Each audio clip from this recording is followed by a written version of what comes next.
gender neutral entity, but he's always a man to me. Robinson. Our last major contribution for this evening, absolutely delighted to have him here. He's also a Toastmaster UK Ireland national champion.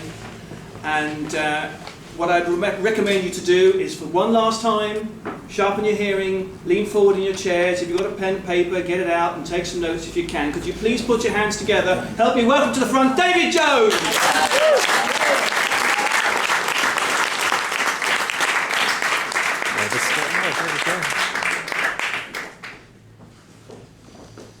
I am here tonight because of this email exchange between myself and that man, Vince Stevenson. Look at him. Go on, turn around. You would do well to remember his face. Dear David, on the 24th of May, the College of Public Speaking will be holding its blah, blah, blah, blah, blah, blah, blah, blah. Will you be willing to give a speech entitled How to Be Funny? Blah, blah, blah, regards Vince. And my reply, Vince, does it need to be funny? Dear blah, blah, blah, blah, blah, blah, blah, blah. Blah, blah, blah, blah, I'm summarising. Blah, blah, blah, blah, blah, blah, blah, blah, blah. Seriously, Vince, less is more. Blah, blah, blah. Therefore, yes. Vince, I'm worried that if the title is How to Be Funny, the audience will be glaring at me and thinking, go on then. Make me laugh. Blah, blah, blah. I wish I'd never asked. Blah, blah, blah. All right, what do you want to call it then? Well, how about Reflections on Humour? Blah, blah, blah. Too artsy fartsy. Blah, blah, blah, blah, blah, blah. OK, just call it humour. Oh, thanks, Vince. But can we call it humour ? Blah, blah, blah, blah, blah. No! Blah, blah, blah, blah, blah, blah. You need to man up and grow a pair.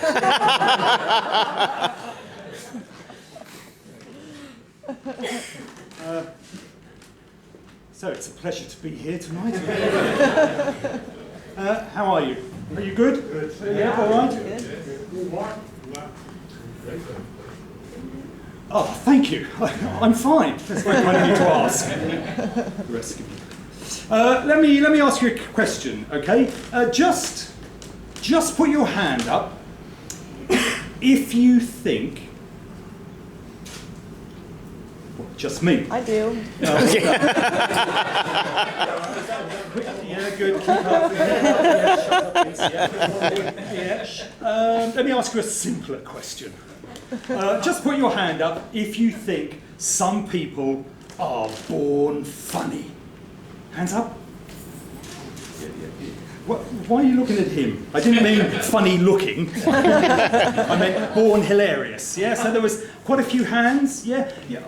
Obviously, I don't mean like Eddie Izzard emerged fully formed from the womb, cracking jokes and wearing a dress. No, obviously, that's not how it works. But let me ask you a related question that gets to the nub of my point tonight.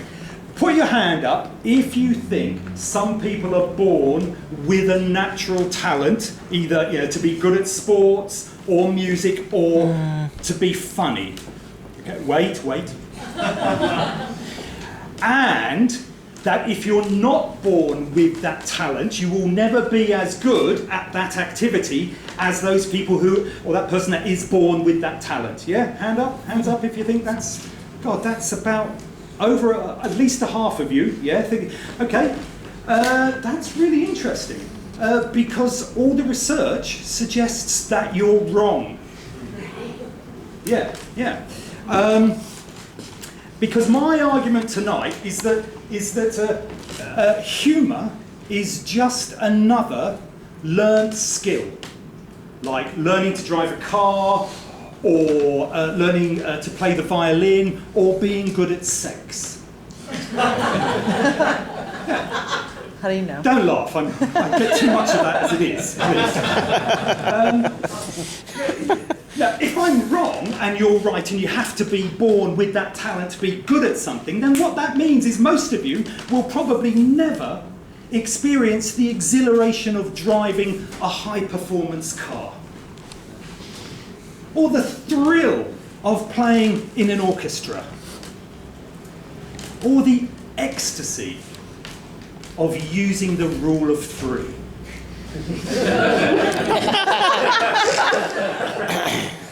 Tiger Woods is, or was, the best golfer in the world, among other things.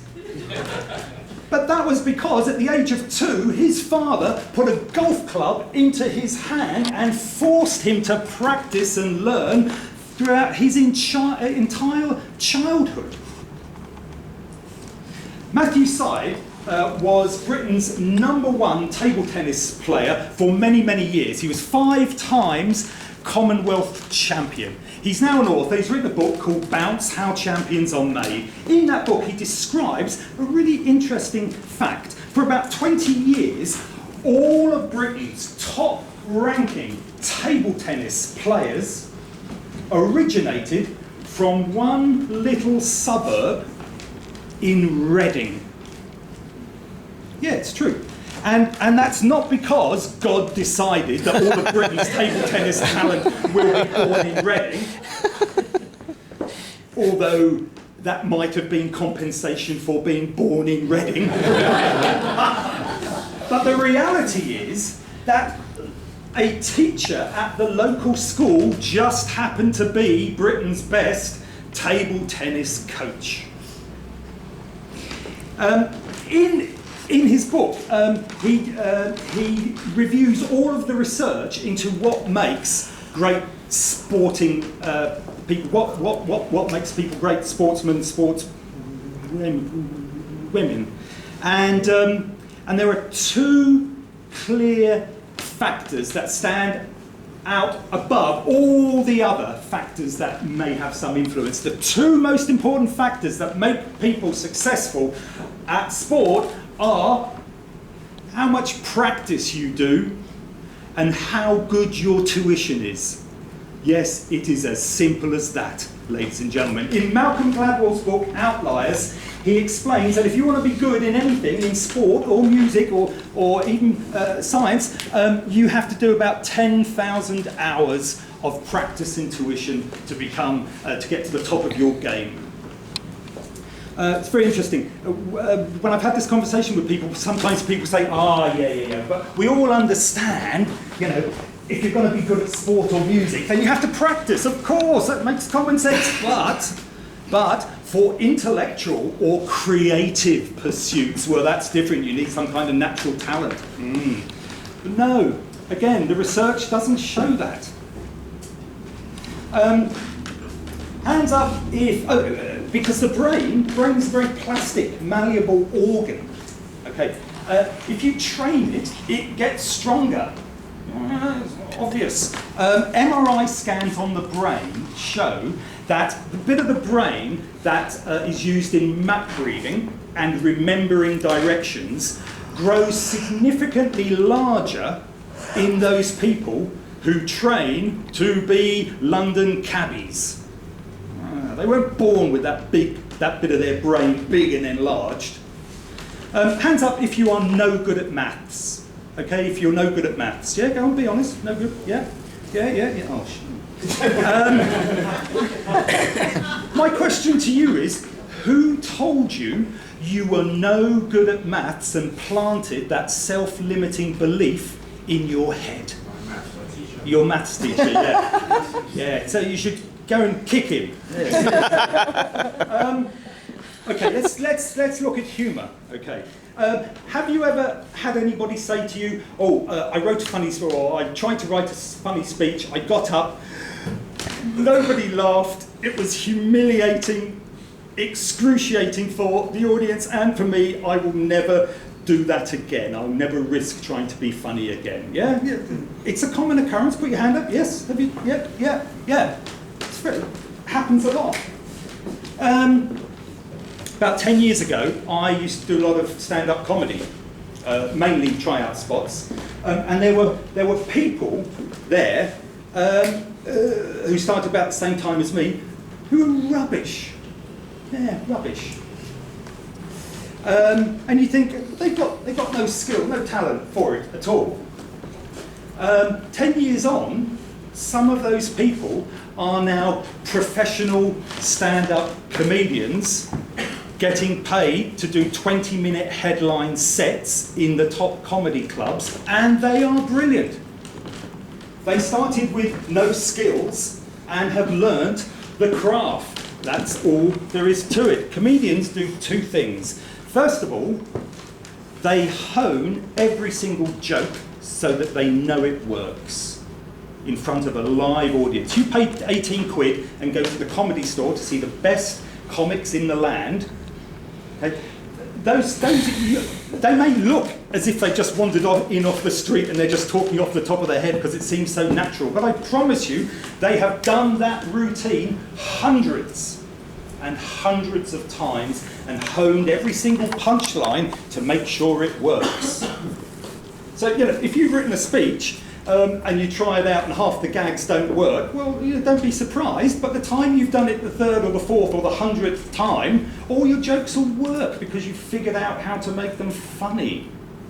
It's just a learned skill. And the other thing that comedians do is, as they progress along that curve, that learning curve, and acquire the skills, they develop what's often called a comedy ear, or a comedy muscle in their head, so they can spot funny opportunities, they can see things that are going to be funny, they know how to respond because they've done it 100 times, and they can just adapt to whatever the circumstances are, and there's the joke, and they've got it, and it looks like it's just come out of nowhere, but it hasn't. It's come out of the comedy muscle in their head. Ladies and gentlemen, humour is no different from anything else. It is just a learnt skill. If you're serious about developing your humorous skills, then you have to make a commitment to it, and you have to go and try it out and keep trying it. So, it's just a pause. You're bloody Toastmasters. You know there's a pause. They always say you should end on a joke.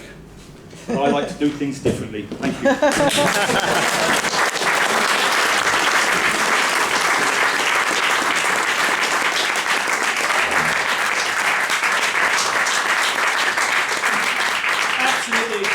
Wonderful. I was with him with the table tennis, I was with him with the maths, I was with him with the music. I dropped off the pace with the good at sex, unfortunately. So, finally, just a few last words, just to tie up the evening. It's been a fantastic evening. I'd like to invite up the Director General of the English Speaking Union. Will you please help me welcome to the front of the stage, Peter Kyle.